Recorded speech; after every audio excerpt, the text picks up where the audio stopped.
Welcome to Alan's Day.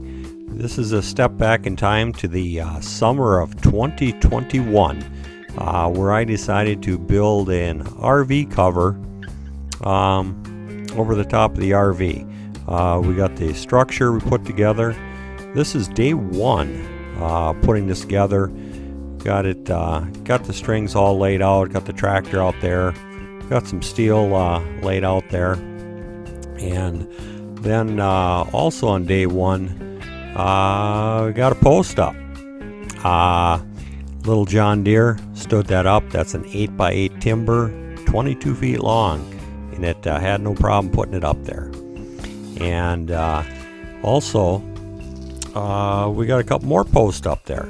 Not too bad for day one for myself and a guy from the shop, Sam.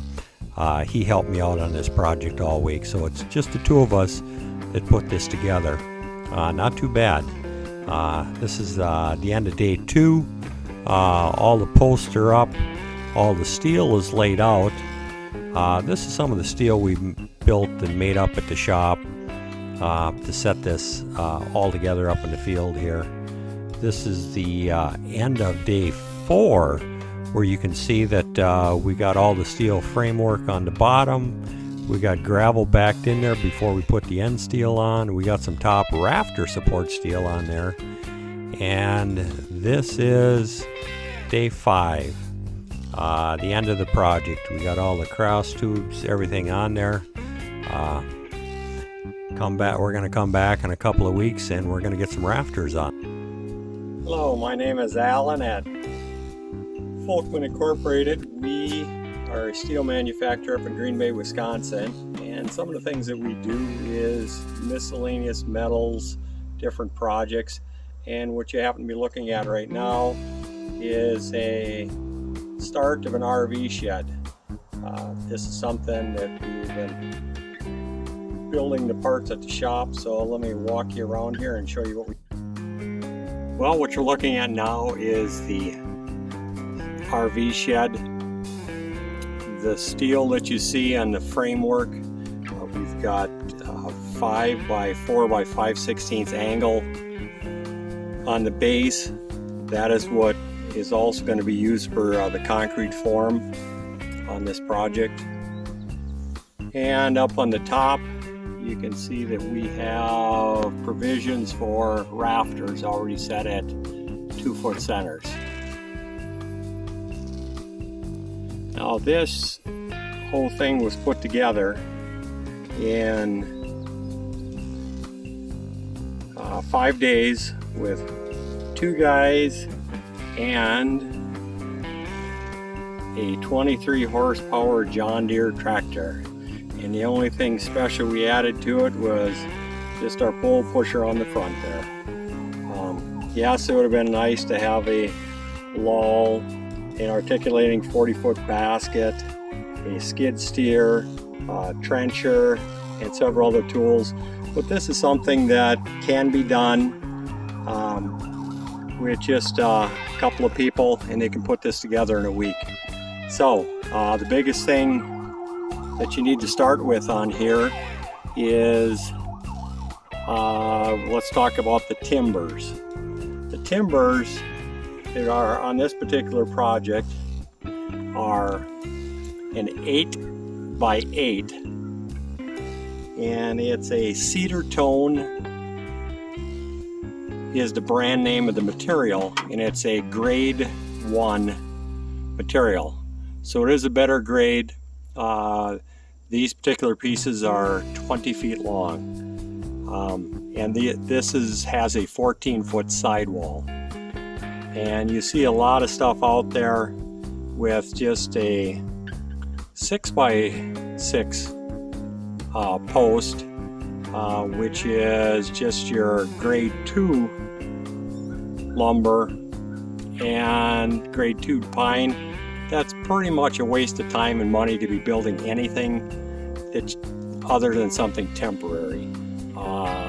We feel confident that this building, with the way we have this put together and the timbers and how everything is mounted and the quality, there's no problem. This is a 100-year building without a problem by the time we're done with it, compared to some of the other stuff that you see out there. You're going to get a couple years out of that, so really pay attention when it comes time to picking your lumber to start with. That's where the whole project starts with. So get the right lumber. Now when we set this up here, we dropped in all the posts first. There's our 10 timbers, and we set up our batten boards to set this up. And we got all the timbers in damn nearly within a 1/8 inch, so it's not really pole barn building tolerances. That's more like metal fab tolerances. All the steel is within a 1/16. So once the wood is locked to the steel, everything is straight. And you may not think that it matters now. Yeah, it's going to be 10 poles and a roof, but I'll guarantee you the guy that's going to follow you and possibly want to do something different with this structure here, they're going to ask who the idiot was that didn't take the time to make it nice and square, and they're going to be swearing. The next guy that's going to follow along 50, 75 years from now, you're going to be saying, hey, that's solid, it's straight, it's true, and it's a good quality job set up there. So a little bit more about the building here. Right now this is the start of like I said, the RV shed, which, yes, there's a big investment in this, but what we have is our RV, and this is July in Tennessee, and it's very uncomfortable to stay in a trailer like that. It's just too hot and it's not practical. And then also another reason for putting this shed in is these trailers, right now this is 2 years old. We bought it new, and it's already showing signs of wear.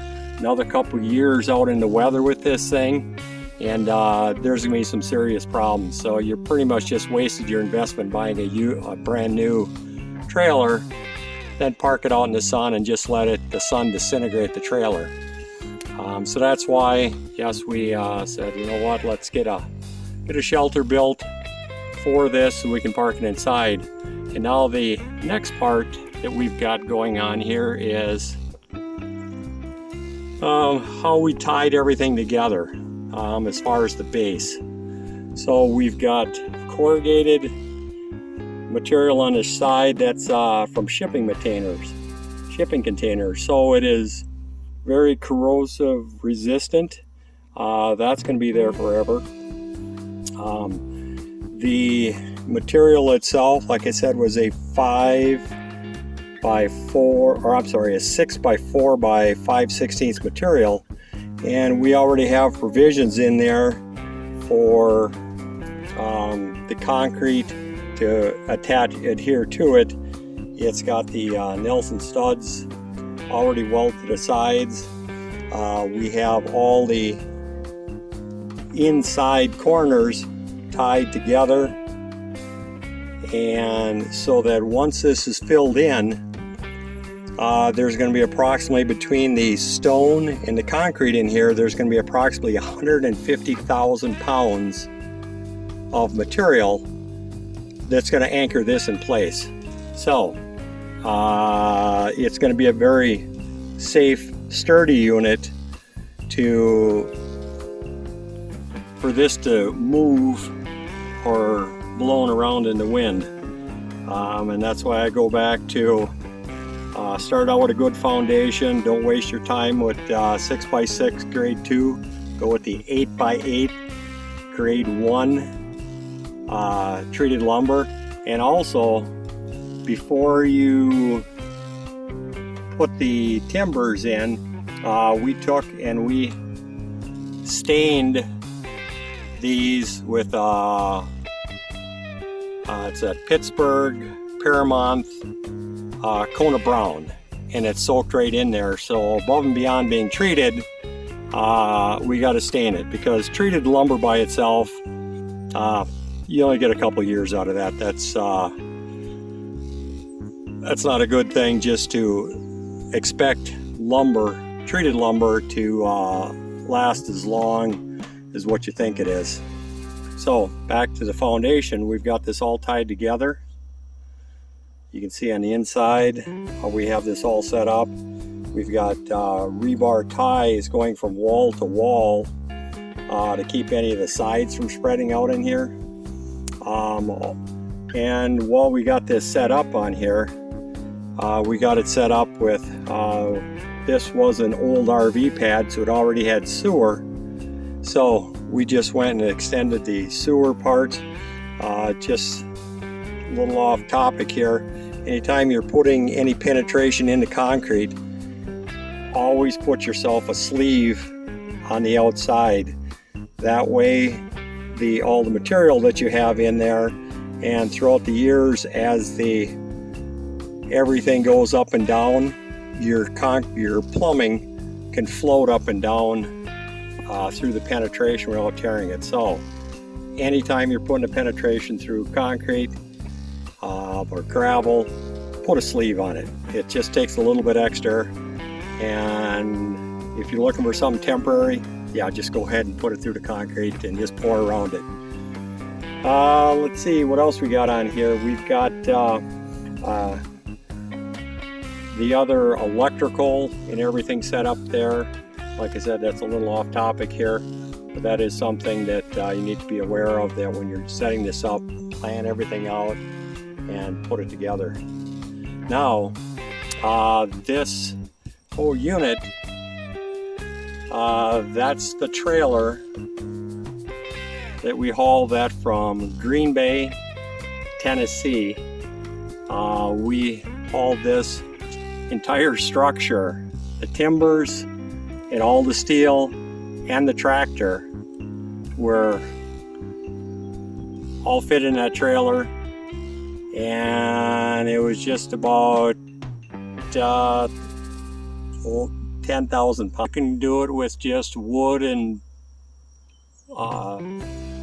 nailers, but if you combine steel and wood together, you're going to have a good product, because you're going to look 100 years from now, that piece of angle is still going to have holes drilled at 12-foot centers. Your posts are still going to be at 12-foot centers. That's not going to warp, crack, or move. That's still going to be there. And then also what we did, just to, they're either temporary or going to be permanent, but you can see we put cross ties across the top there. That sets our exact 24-foot centers. That way when the next crew comes in, puts the trusses on, they're not janking and pulling things around and jacking. They're just setting them on there because the steel is 24-foot centers. So we got cross bracing on there. The mount the trusses, it's just take and bolt the trusses to the side of the clips that are already up there at 24 centers. Now also, another reason why we're just building this a little stronger and putting a little more effort in here is because this is the base, or it could be the base. Yes, it's an RV shed today, but a year from now, 10 years from now, if somebody wants to convert this into a house, the trusses are going to be at the 24 centers. You're going to have your floor in there. We set this up with provisions to already have, and that goes back a little off topic, but we've got provisions where we can run 200 amp service. We got our water lines are able to run into here. Everything is set up, so it's just a very upgrade to your standard RV shed. But with already starting out with a good base, we do have the opportunity on here that we can, right now there's 14-foot 8 sidewalls. We could put a 3-foot crawl space under there, and with the floor and everything, we could still have a 10-foot ceiling in the house if we decide to go that route. And then also what we did is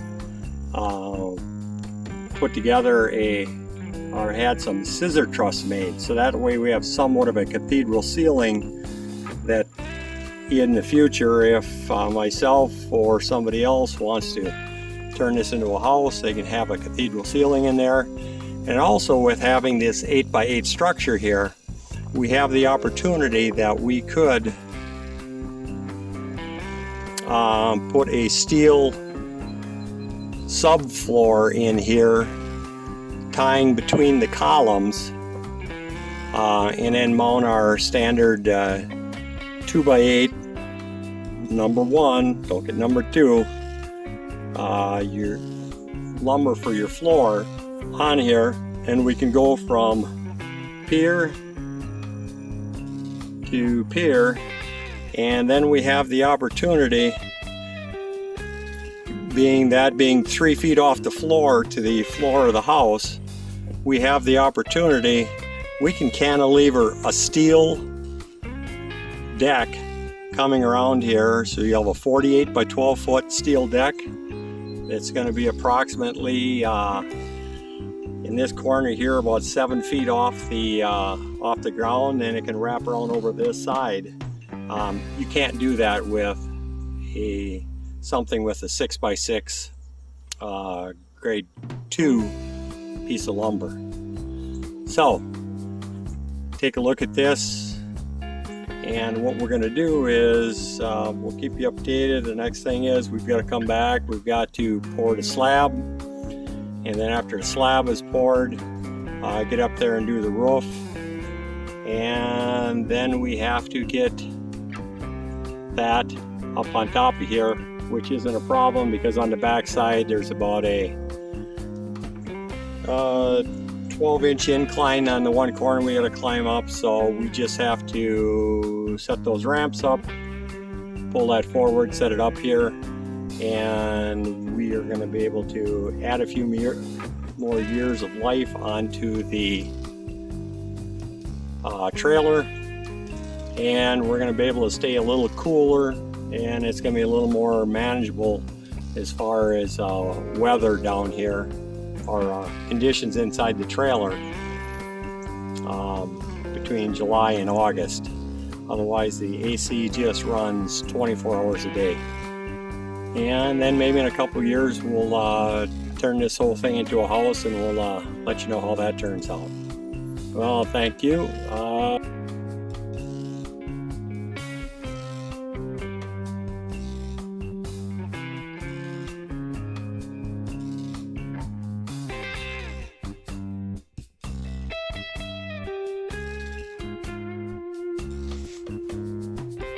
Thank you for watching Alan's Day.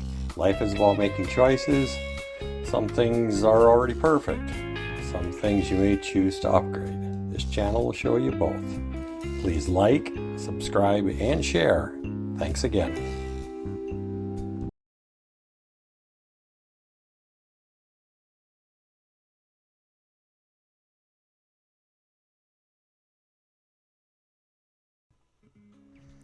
Watch for upcoming videos as we convert the RV cover into a house in 2024. Thanks for watching Alan's Day. We'll catch up with you when we start building.